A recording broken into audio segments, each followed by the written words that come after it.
Какво, ако всичко, което сме учили за произхода си е мит, а отговорът е скрит в нашата ДНК, въпреки политическите наративи, че сме южни славяни или от тюркски племена? Науката има друго заключение.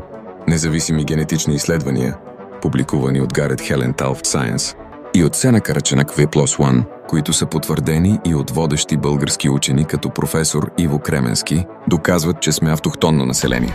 Генетичният ни състав е с преобладаващ балкански автохтонен компонент. Славянският и прабългарският генетичен принос са значителен компонент от нашата история, но не са основният генетичен състав. Митът за еднороден произход се проваля и на археологическо ниво. В Полша, Русия и Украйна има доказателства за големи славянски миграции, но на Балканите се наблюдава дълготрайна приемственост на местното население и култура. Нашата генетична памет не лъже. Тя помни всички наши предци. От тракийските корени до славянския и прабългарския принос.